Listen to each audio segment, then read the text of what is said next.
souhaite la bienvenue tout le monde à notre émission Question d'argent. Aujourd'hui, deux sujets. On va parler de fiscalité, plus globalement sur la fiscalité des placements avec Vincent Fournier, qui est gestionnaire de portefeuille chez Claret. Mais d'abord, Marc-André Pilon est propriétaire Remax Laurentides et va nous parler du marché des chalets, des maisons de campagne.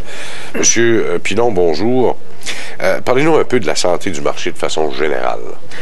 Bonjour, M. Gagnon. De prime abord, j'aimerais vous dire que le marché en général dans les Laurentides se porte très, très bien. C'est un marché où les principales villes sont en augmentation. Le marché est en hausse. Ça va très, très bien. Les tendances observées, là, quand on regarde les prix demandés par rapport aux prix payés, est-ce qu'on a senti une hausse? Parce que de la façon générale, en tout cas, on a senti comme une espèce de ralentissement dans les ventes de maisons déjà existantes, ordinaires. Là, on ne parle pas des chalets ou des maisons de campagne. Puis le prix a continué d'augmenter. Est-ce que c'est la même chose chez vous? C'est pas la même chose. Je vous dirais que ce que vous me dites par rapport à Montréal, j'en entends parler aussi, comme vous, avec les médias.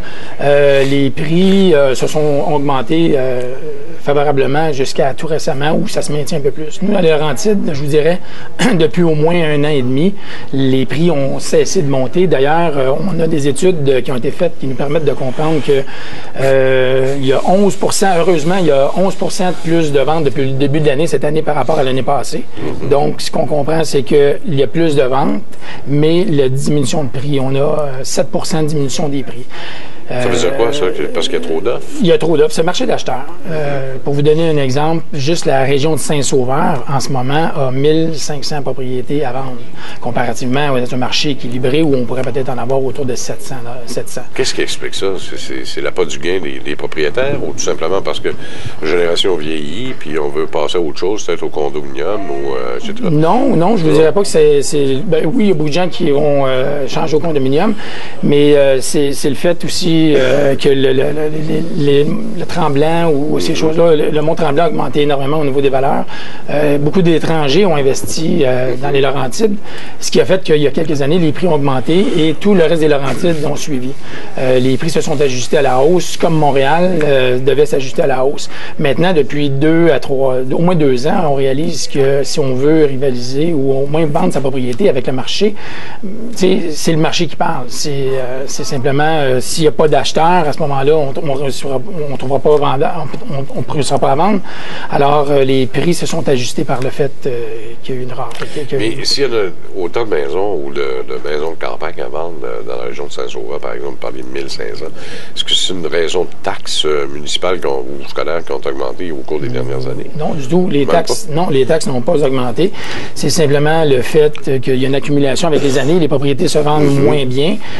C'est une résidence secondaire, donc les gens ont souvent ça peut être, au niveau des taux d'intérêt, ça va assez bien, mais aussi c'est le portefeuille. Les gens, une deuxième résidence, c'est moins abordable, alors il y a eu moins d'activité. Par contre, ce qu'on ressent depuis quelques mois, c'est que de plus en plus de Québécois qui s'installent et qui vont en permanence dans la région de Saint-Sauveur. Est-ce que les demandes ou les attentes des clients vendeurs, eux, ont changé beaucoup? Outre le prix, là, bien sûr. Outre le prix, le client vendeur est positionné, il n'a pas le choix de pouvoir se positionner en espérant vendre. Donc, ce qu'il fait, c'est qu'il s'ajuste, il n'a pas le choix d'ajuster le prix en ce moment. Bon, alors ça, c'est le prix de gros critère. Il n'y a pas d'autre chose. On est obligé d'apporter les rénovations pour être capable de la vendre plus facilement. Ben, on peut leur suggérer du homestaging, d'améliorer la propriété. C'est certain qu'ils doivent faire des rénovations importantes. On n'en voit pas tellement. S'ils décident de rénover, c'est qu'ils vont décider d'habiter la propriété et de mettre hors marché à ce moment-là. Et les attentes des acheteurs, est-ce que eux aussi, ça a changé, outre le prix, bien sûr?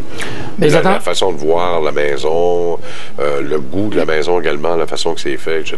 Ben, je vous dirais que le goût, naturellement, c'est plus précis. Hein. Avant ça, dans un marché de vendeurs, un acheteur arrivait, il trouvait la propriété, il se dépêchait, il fallait que le courtier réagisse rapidement, comme à Montréal en ce moment, ou il y a quelques mois à Montréal, en tout cas, c'est que les gens devaient réagir rapidement pour être en mesure d'obtenir la propriété qu'ils ont vue. Donc, ils étaient moins sélectifs.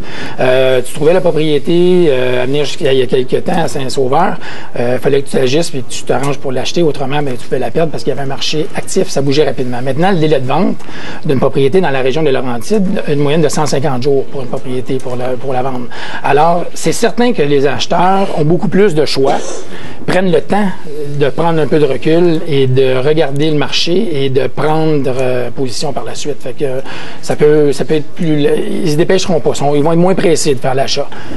Ils vont être plus sélectifs. Ils vont être beaucoup plus sélectifs, puis ils vont pouvoir prendre le temps vraiment de trouver la bonne, le fait qu'il y en ait beaucoup à vendre. Alors donc, il y a plusieurs visites. Alors, il va falloir s'attendre à ce que l'acheteur, lui, fasse travailler davantage le courtier. Le courtier immobilier. Le courtier immobilier, et le courtier immobilier est bien placé. Souvent, l'acheteur vient de Montréal, ne peut pas se déplacer régulièrement, ne peut pas aussi facilement se rendre voir les nouvelles propriétés. Le courtier immobilier va faire plusieurs rencontres avec les acheteurs et puis va être en mesure de les guider aux bonnes places selon leurs critères de recherche.